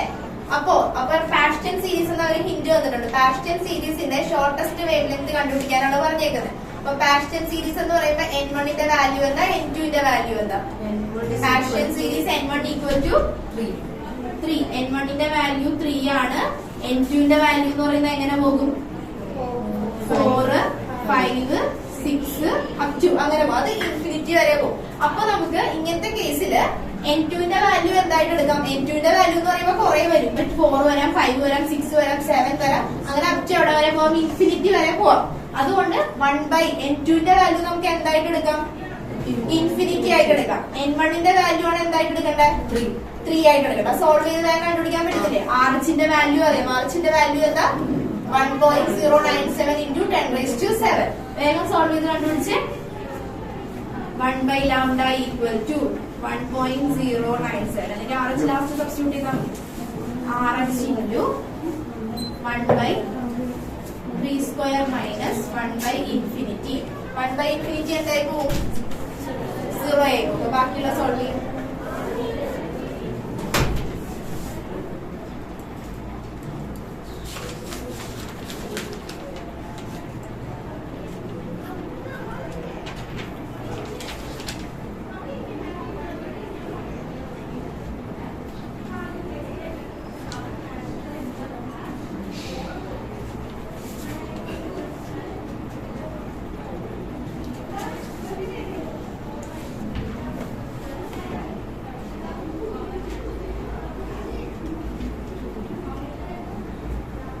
എത്ര കിട്ടിയെന്ന് പറയണേ.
Point something കിട്ടിയാ?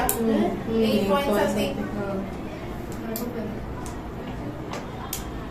വേഗം സോൾവ് ചെയ്യും. 1 മാർക്ക് ക്വസ്റ്റ്യൻ ആയിരിക്കും കേട്ടോ. എന്ത് കിട്ടിയില്ല? ഇതാക്കിയിരിക്കുന്നവർക്ക് കിട്ടിയില്ല. അല്ല, ഇവിടെ എങ്ങനെയല്ലേ 1/λ is equal to RH/9. ഇവിടെ നിന്ന് നമുക്ക് എന്ത് ചെയ്യാം? 9 equal to RH into λ. ഇവിടെ നിന്ന് λ equal to 9/RH. അല്ലെങ്കിൽ ഇങ്ങനെ ഡയറക്റ്റ് ക്രോസ് ചെയ്യും. അങ്ങനെ എടുക്കേണ്ട ആവശ്യമില്ല. ഇതിനെ ജസ്റ്റ് ക്രോസ് ചെയ്താൽ നമുക്ക് ഇങ്ങനെ തന്നെ കിട്ടുള്ളൂ.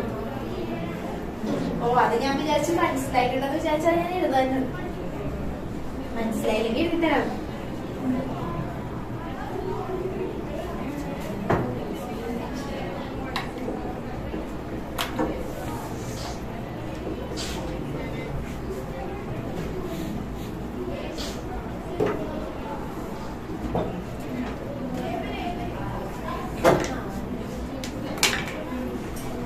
അതൊക്കെ മനസ്സിലാവുന്നുണ്ടോ? അടുത്ത ക്വസ്റ്റ്യൻ പറഞ്ഞോട്ടെ. കഴിഞ്ഞ അടുത്ത് നിങ്ങൾ തന്നെ ചെയ്യാൻ ഞാൻ ക്വസ്റ്റ്യൻ പറഞ്ഞുതരാം. സിമ്പിളായി ഇതുപോലത്തെ ടൈപ്പ് തന്നെ ഇടുന്നുള്ളൂ. വായിച്ചോട്ടെ. A hydrogen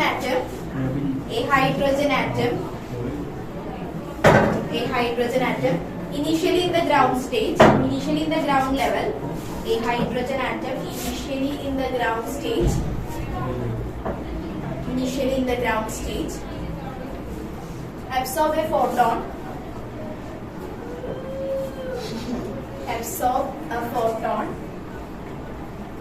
which excites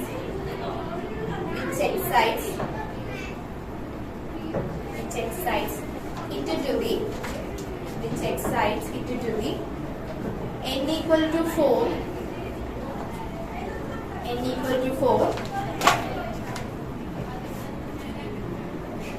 determine the wavelength and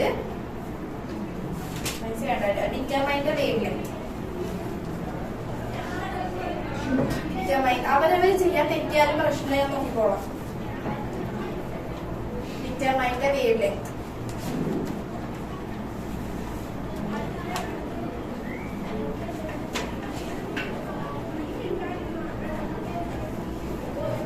Just to try it. A question by equation it is to the trading.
0.9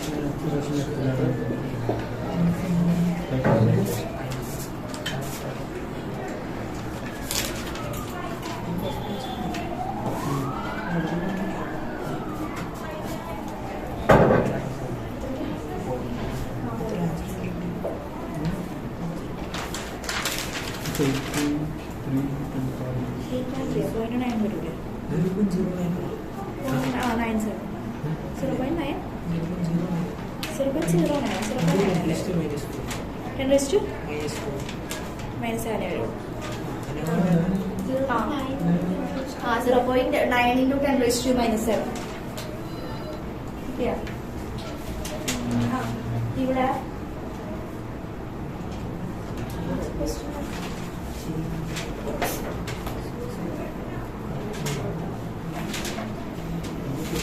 ഇവിടെ നോക്കിയേ കറക്റ്റ് അറിഞ്ഞെടുക്കാൻ പക്ഷെ നോക്കിയേ ഹൈഡ്രജനായിട്ട് ഇനീഷ്യലി ഗ്രൗണ്ട് സ്റ്റേറ്റിലായിരുന്നു. അപ്പോൾ ഇനീഷ്യലി ഗ്രൗണ്ട് സ്റ്റേറ്റിലായിരുന്നു എൻമണിന്റെ കാര്യം എന്താ പറയുക? ഗ്രൗണ്ട് സ്റ്റേറ്റ് എന്ന് പറയുമ്പോൾ എന്താ വൺ അല്ലെ? ഗ്രൗണ്ട് സ്റ്റേറ്റ് എന്ന് പറയുമ്പോൾ അദ്ദേഹം പറഞ്ഞത് ഇനീഷ്യലി ഗ്രൗണ്ട് സ്റ്റേറ്റ് എന്ന് പറയുമ്പോൾ എൻമണിന്റെ കാര്യം വണ്ണാണ്.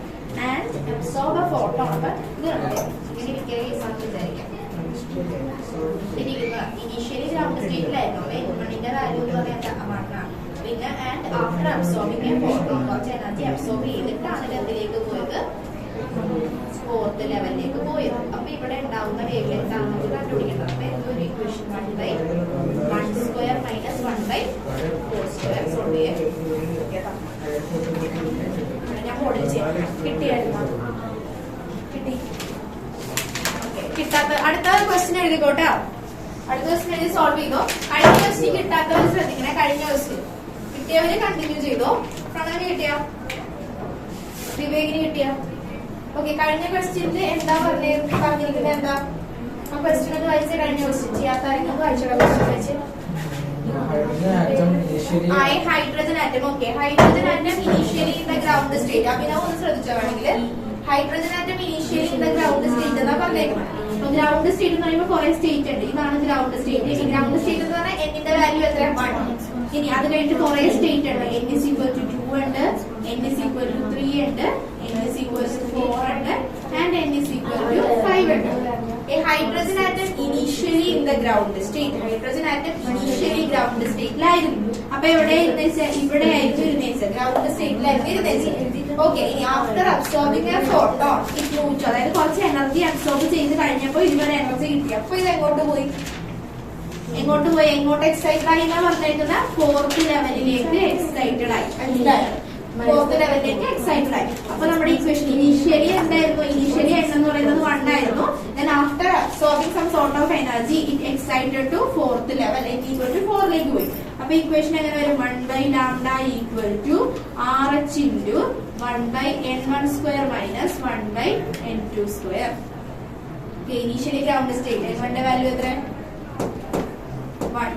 1/λ equal to RH into 1/1² minus 1/n2 ന്റെ വാല്യൂ 4. 4² 16. ഓക്കെ. ഇനി ജസ്റ്റ് സോൾവ് ചെയ്താൽ മതി. 1/λ equal to 1.097 into 10 raised to 7 into 1/1 minus 1/. Solve ചെയ്ത് കഴിയുമ്പോൾ 0.97 into 10 raised to 7 കിട്ടും.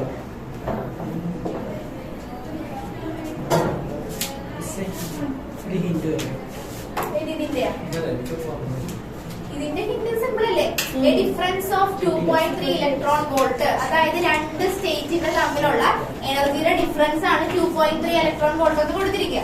Separates two energy levels in an atom. What is the frequency of radiation emitted when the atom makes a transition from upper state to lower state? അപ്പൊ equation എന്താ? ഇവിടെ ഏത് പോസ്റ്റിലേറ്റാ പോറിന്റെ വന്നിരിക്കുന്നത്? അതിൽ നിന്ന് കണക്ട് ചെയ്യാൻ നോക്കാം. ഏത് പോസ്റ്റിലേറ്റാ വന്നിരിക്കുന്നത്? തേർഡ് പോസ്റ്റിലേറ്റാ വന്നിരിക്കുന്നത്. അതായത് ഡിഫറൻസ് ഇൻ എനർജിയെ കൊടുത്തിരിക്കുന്നത്. അപ്പൊ തേർഡ് പോസ്റ്റിലേറ്റിന്റെ ഇക്വേഷൻ എന്താ? E is equal to En2 minus En1. Okay. അപ്പൊ തന്നിരിക്കുന്ന difference of 2.3 electron volt. Difference energy തമ്മിലുള്ള ഡിഫറൻസ് അവിടെ തന്നിരിക്കുന്നത് എത്രയാ? 2.3 electron volt. Separate two energy levels in the atom. What is the frequency? Frequency ആണ് നമുക്ക് കണ്ടുപിടിക്കേണ്ടത്. ഫ്രീക്വൻസി കണ്ടുപിടിക്കാന്ന് പറയുമ്പോ എനർജിയുടെ ഇക്വേഷൻ എന്താ? E is equal to hν. En2 minus En1. En2 minus En1 ആണെന്ന് എത്രയാണെന്ന് തന്നിട്ടുണ്ട്? 2.3 ആണെന്ന് തന്നിട്ടുണ്ട്. ബാക്കിയൊക്കെ സോൾവ് ചെയ്താൽ മതി.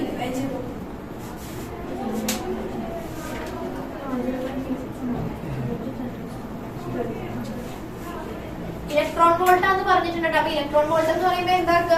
6.6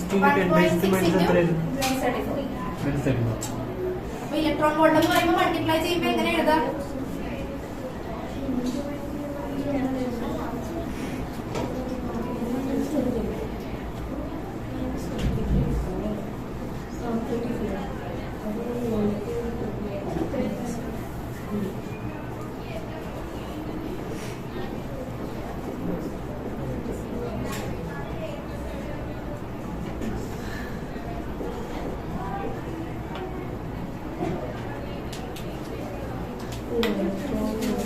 സോൾവ് ചെയ്യും.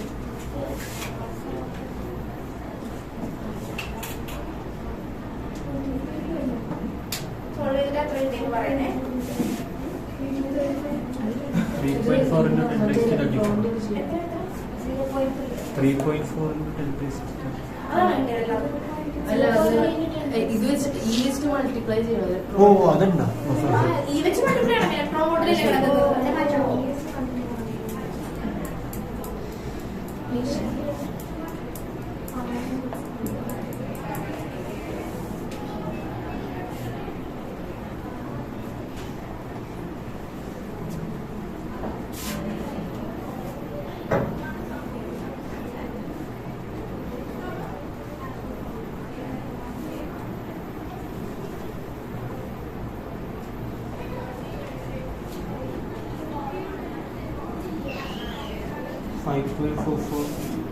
into 10 raised to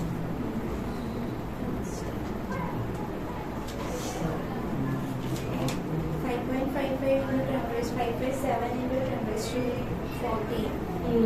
5.4 5 point something.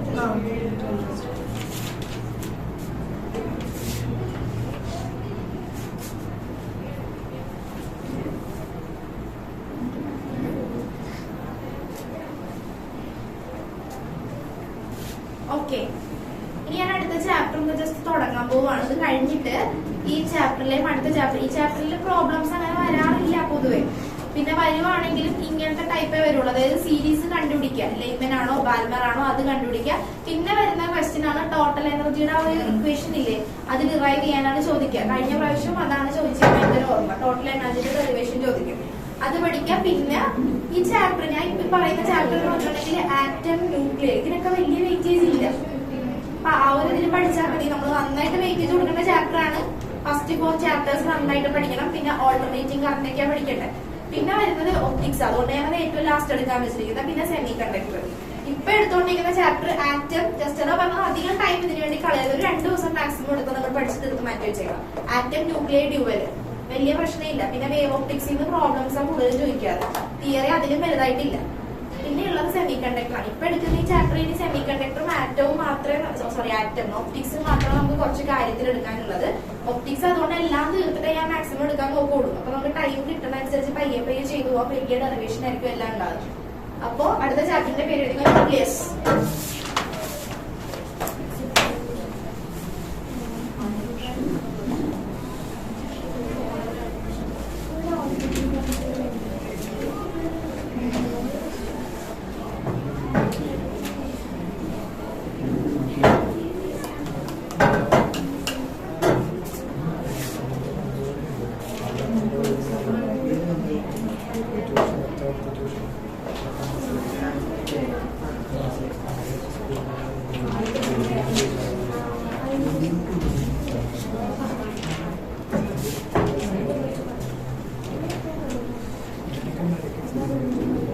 Okay, അപ്പൊ ഈ അടുത്ത ചാപ്റ്റർ ന്യൂക്ലിയസ്. ഭയങ്കര സിമ്പിൾ ചാപ്റ്റർ ആണ്. നമുക്ക് ബേസ് ആയിട്ട് കുറച്ച് കാര്യം അറിയാം ഈ ചാപ്റ്റർ പഠിക്കാം. പിന്നെ അഡീഷണൽ ആയിട്ട് വരുന്നത് ഞാൻ പറഞ്ഞു തന്നോളാം, ശ്രദ്ധിച്ചാൽ മതി. ന്യൂക്ലിയസ്. അപ്പൊ ആറ്റത്തിന്റെ മോഡലിനെ പറ്റി നമ്മൾ പഠിച്ചു കഴിഞ്ഞ് ആറ്റത്തിന്റെ ഉള്ളിലേക്ക് കയറുക. എന്താ ഉള്ളത് ആറ്റത്തിന്റെ സെന്ററിലായിട്ട്? എന്താ ഉള്ളത്? ന്യൂക്ലിയസ്. അതിനെ പറ്റിയാണ് നമ്മൾ ഇനി പഠിക്കാൻ പോകുന്നത്. ഇനി നിങ്ങൾ ന്യൂക്ലിയോൺസ് എന്ന് കേട്ടിട്ടുണ്ടോ? ന്യൂക്ലിയോൺസ് കേട്ടിട്ടുണ്ട്? എന്താ ന്യൂക്ലിയോൺസ് എന്ന് പറഞ്ഞിട്ടുണ്ടെങ്കിൽ? Nucleus okay. ന്യൂക്ലിയോൺസ് എന്ന് പറഞ്ഞിട്ടുണ്ടെങ്കിൽ എന്താ? പ്രോട്ടോൺസ് അല്ലാത്ത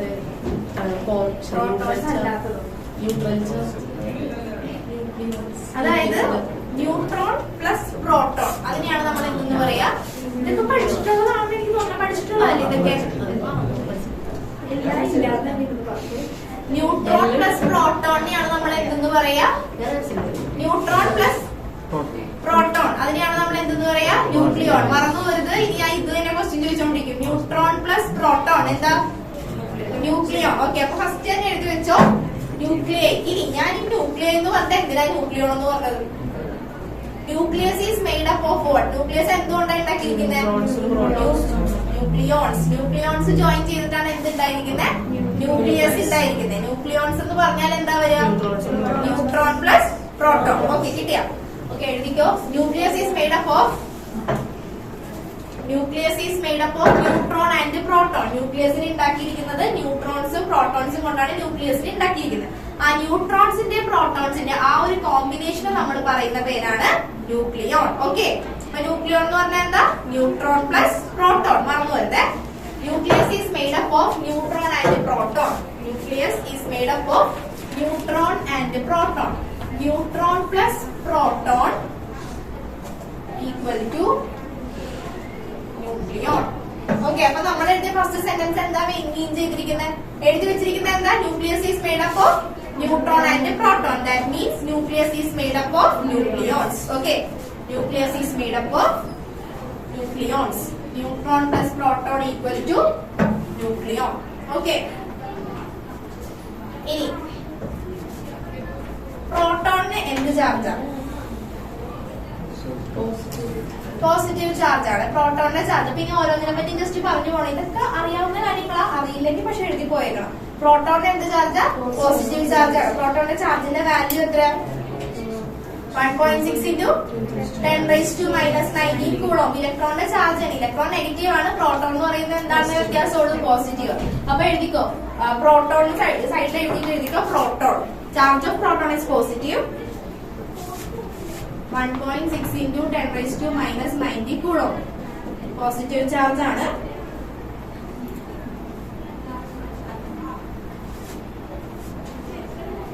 ഇനി പ്രോട്ടോൺ, ഒരു പ്രോട്ടോണിന്റെ എക്സാമ്പിൾ പറയാൻ പറ്റുമോ? പ്രോട്ടോണിന്റെ ഒരു എക്സാമ്പിൾ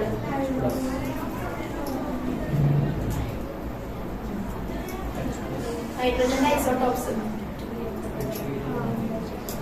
എഴുതാം. പ്രോട്ടോണിന് ഇത് എഴുതി. ഓക്കെ, അടുത്തത് ന്യൂട്രോൺ. ഇനി ന്യൂട്രോണിന്റെ ചാർജ് എന്താ? ന്യൂട്രോണിന് ചാർജ് ഉണ്ടാവില്ല. ഇല്ല, ന്യൂട്രോണിന് ചാർജ് 0.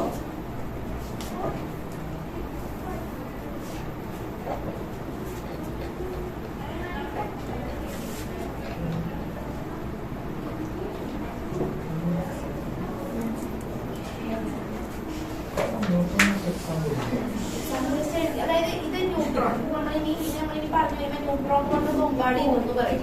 ഒരു ന്യൂക്ലിയസിനെ ന്യൂട്രോൺ കൊണ്ട് നമ്മൾ ഹൈലി ചാർജ്ഡ് പാർട്ടിക്കിൾസ് ആയിട്ടുള്ള ന്യൂട്രോൺ കൊണ്ട് നമ്മൾ ബോംബാർഡ് ചെയ്തു എന്ന് പറയും. അപ്പൊ ബോംബാർഡ് ചെയ്യുന്ന ന്യൂട്രോൺ എന്ന് പറയുമ്പോൾ ഇങ്ങനെയായിരിക്കും എഴുതി വെക്കുക. അപ്പൊ അത് മനസ്സിലാവാൻ വേണ്ടി എഴുതിയതാ സിമ്പിൾ. ന്യൂട്രോണിന്റെ സിമ്പിൾ ഒന്ന് എഴുതി വെച്ചു. ഇനി അടുത്തത് ഫിഷനും അടുത്ത പറയാൻ പോകുന്നത്. അതിലേക്ക് എത്തിയിട്ടില്ല. ഇനി വേറൊരു കാര്യം, അറ്റോമിക് നമ്പർ, മാസ് നമ്പർ, ഇത് എന്താണെന്നൊക്കെ അറിയാവുന്നതല്ലേ? ഇതൊക്കെ ഇനി പറയണോ? എന്നാ നിങ്ങൾ ഓരോരുത്തരും പറഞ്ഞു. What is atomic number? Number of protons present in the nucleus. Statement ആയിട്ട് എഴുതി പോയിക്കോ. Atomic number. അറ്റോമിക് നമ്പറിനെ നമ്മൾ എന്ത് ലെറ്റർ വെച്ചാ റെപ്രസെന്റ് ചെയ്യാ?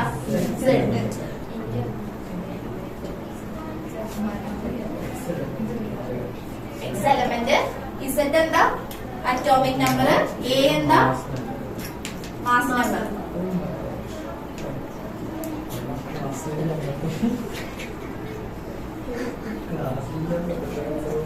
എഴുതി വെച്ചോട്ടാ. Is the number of proton present in the nucleus. Is equal to number of protons. ഇനി മാസ് നമ്പർ എന്താ?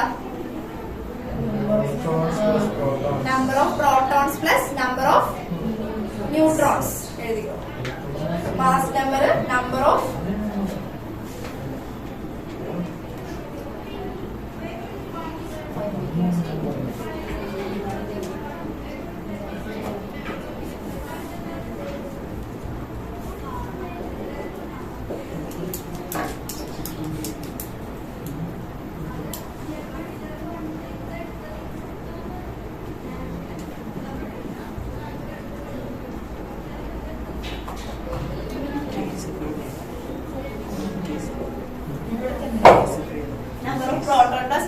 ന്യൂട്രോൺ. ഇനി ഇതിനൊക്കെ എക്സാമ്പിൾ എഴുതേണ്ട ആവശ്യമൊന്നുമില്ലല്ലോ.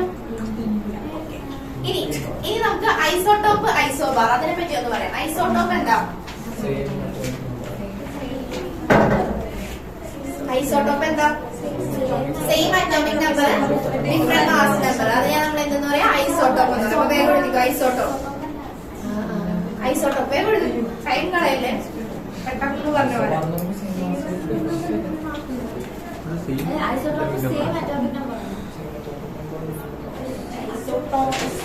ഐസോട്ടോൺസ് ഒക്കെ നിങ്ങൾക്ക് അറിയാവുന്നതാണ്? ഇല്ല. ഓക്കെ, ഐസോട്ടോൺസ് അറിയില്ല. ഐസോട്ടോപ്പ് എഴുതി. Isotope atoms of element, atoms of same element whose nucleus having, atoms of same element whose nuclei having same atomic number but different mass number. Atoms of same element whose nuclei having, അതായത് ഇപ്പൊ elements same ആയിരിക്കണം. Atoms of same element whose nuclei having same atomic number but different mass number. ഒരു example എഴുതിക്കേ. ഹൈഡ്രജന്റെ isotopes എഴുതിയാൽ മതി.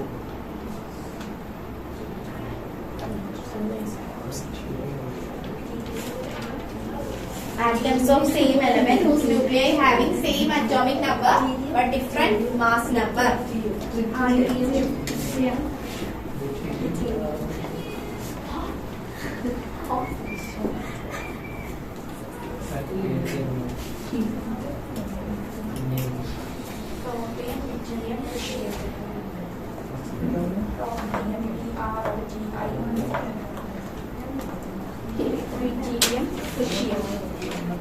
Okay, അടുത്തത്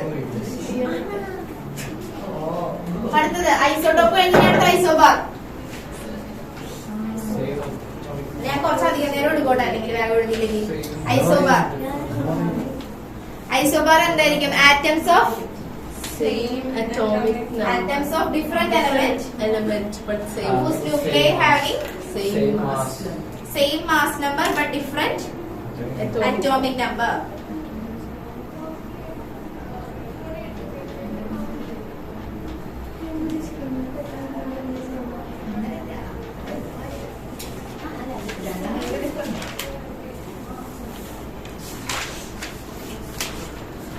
Example എഴുതിക്കേ.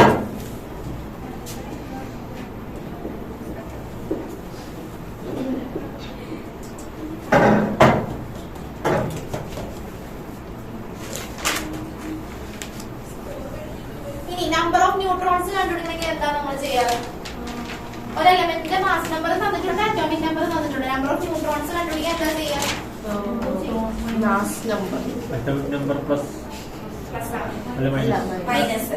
ഇപ്പൊ നമുക്ക് neutrons കണ്ടുപിടിക്കണമെങ്കിൽ n is equal to a minus z. Number of neutrons കണ്ടുപിടിക്കണമെങ്കിൽ എന്ത് ചെയ്യാ? a minus z. ഇത് എഴുതിയല്ല അല്ലെ? ഇത്ര Example. എക്സാമ്പിൾ എവിടെ എഴുതി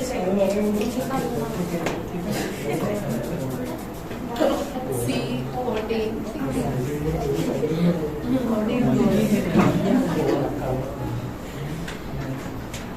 ഓക്കെ, അടുത്തത് എഴുതിക്കോ.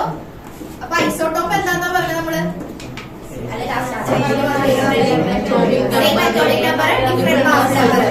ഐസോബാർ എന്താന്നാ പറഞ്ഞേ?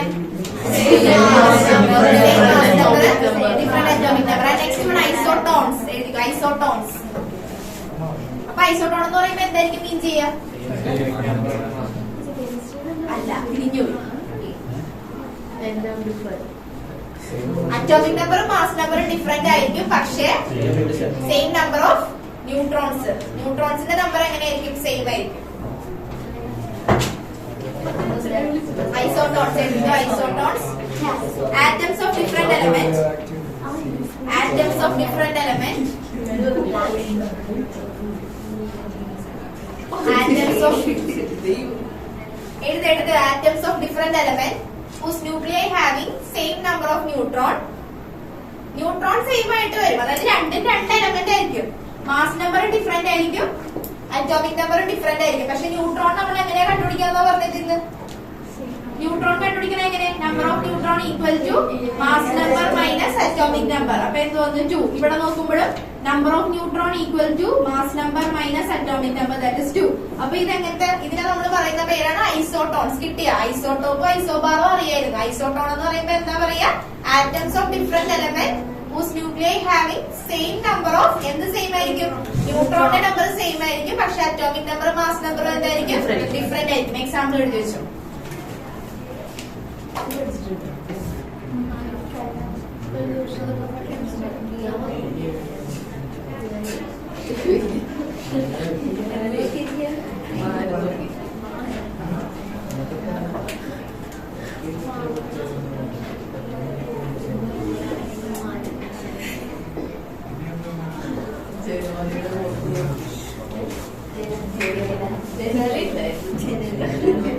Okay, next one size of nucleus.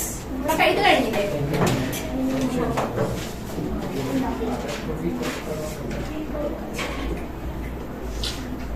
ഒന്ന് ആലോചിച്ച് പറയണോട്ടോ. സിമ്പിൾ ആണ്. ഈ പറഞ്ഞ കാര്യങ്ങൾ പോലെ തന്നെ ചാപ്റ്റർ പഠിക്കാൻ ഈസിയാ, പെട്ടെന്ന് തീരും. ഒരു വലിയ ഡെറിവേഷൻ പോലും ഇല്ല പഠിക്കാൻ. ജസ്റ്റ് ശ്രദ്ധിച്ചിരുന്നാൽ മതി. Size of the nucleus. ന്യൂക്ലിയസിന്റെ സൈസ് എന്തിനെ ഡിപ്പെൻഡ് ചെയ്തിരിക്കും? ആറ്റത്തിന്റെ എന്തിനെ ഡിപ്പെൻഡ് ചെയ്തിരിക്കും? സൈസ് മാസ് നമ്പറിനെ ഡിപ്പെൻഡ് ചെയ്തിരിക്കില്ലേ? മാസ് കൂടുതലാണെങ്കിൽ വോളിയം എന്തായിരിക്കും? കൂടുതലായിരിക്കും അല്ലെ?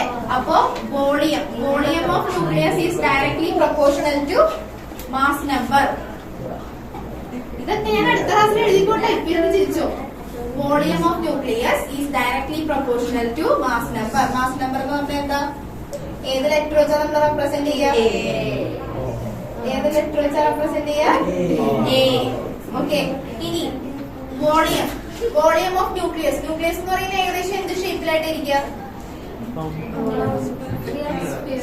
സ്പെറിക്കൽ ഷേപ്പിലായിരിക്കുക. അപ്പൊ സ്ഫിയറിന്റെ വോളിയം എന്ന് പറയുമ്പോൾ എന്താ? 4/3 pi R cube is directly proportional to A.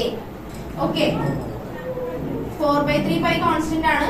R cube is directly proportional to A.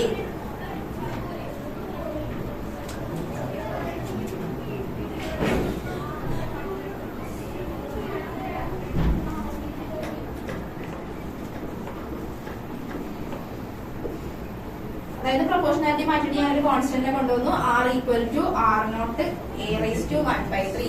ഇതാണ് എന്ത്? Radius of the nucleus. R not constant. Constant value വെച്ച് വെച്ചാൽ മതി. കോൺസ്റ്റന്റ് ഈ ന്യൂക്ലിയസിന്റെ കോൺസ്റ്റന്റ് എഴുതിയാൽ മതി. അതിന് പേരൊന്നുമില്ല. 1.2 × 10⁻⁻⁵ അല്ലെങ്കിൽ 1.2 കിലോമീറ്റർ. എവിടെ വരെ എഴുതിയാ? ആർ എന്ന് പറയുന്നത് എന്താ? അപ്പൊ radius of the nucleus. A എന്ന് പറഞ്ഞാൽ എന്താ? Mass number. ആർ നോട്ടിന്റെ വാല്യൂ എഴുതി വെച്ചാൽ 1.2 × 10⁻⁻15 അല്ലെങ്കിൽ 1.2 ഫെർമി ഓർ ഫെമറ്റോമീറ്റർ.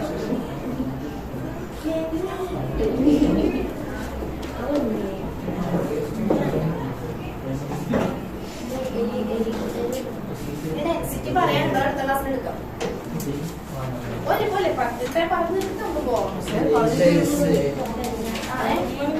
ഞാൻ അറബിക്കാരിൽ എടുക്കാം. ചാപ്റ്റർ എടുക്കാം. ഇത്ര പറഞ്ഞിട്ട് നമുക്ക് നിർത്താം. പറഞ്ഞോട്ടെ?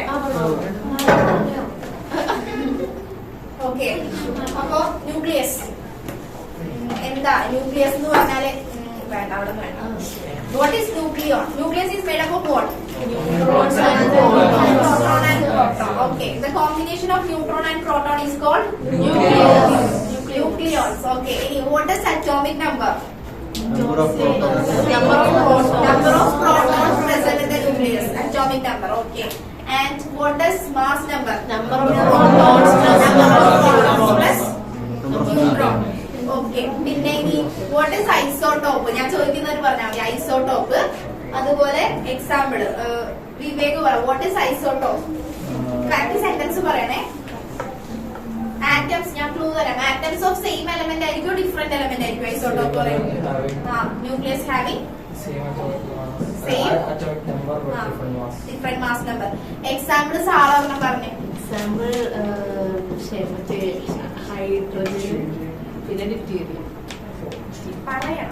H1. H1, ആ, H1. അങ്ങനെ പറയണം. എന്നാലേ നമുക്ക് കാണിക്കാൻ പറ്റുള്ളൂ. H2. Okay okay. 3, 1. ഇനി അടുത്തത് മാനസ് പറഞ്ഞാൽ മതി. നിങ്ങൾക്ക് എക്സാമ്പിൾ തരാം, ഓർത്ത് വെച്ചോ. What is isobar? ഐസോബാർ എന്ന് പറയുമ്പോ എന്താ? ഐസോബാർ എന്ന് പറയുമ്പോ atoms of Same mass number. Same ആണ്. Different mass. Atoms of Different mass different number, same. element having Same atomic number. same atomic number, different mass number. അപ്പൊ ഇനി ഇവൻ പറഞ്ഞത് നീ പറഞ്ഞത് തമ്മിൽ എന്താ വ്യത്യാസം? ശരിയാണ്. ആ, ശരിയാണ്. ടീച്ചർ എക്സാമ്പിൾ മാത്രമേ വിളിച്ചുള്ളൂ. പറഞ്ഞു കൊടുക്കണം എന്താ? Same mass number. എക്സാമ്പിൾ വിളിച്ചു. എക്സാമ്പിൾ നീ പറഞ്ഞതല്ലേ വിളിച്ചു. ഞാൻ പറയാം 14C6 പിന്നെ 14H7. ഓക്കെ. അടുത്തത് ഐസോട്ടോൺസ്. നിനക്ക് അതാ അറിയാം. അപ്പൊ നീ അത് പറഞ്ഞു. Isotones. different atomic number and mass number, same number. Atoms of same element ആയിരിക്കും, ഡിഫറെന്റ് എലമെന്റ് ആയിരിക്കും. Different element. ഓക്കെ. ജ്യോതിസായനൊരു എക്സാമ്പിൾ ഉണ്ട്. Isotones.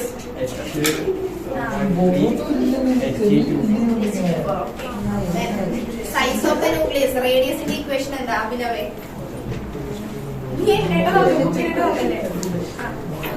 Radius R equal to R0 A raised to 1/3.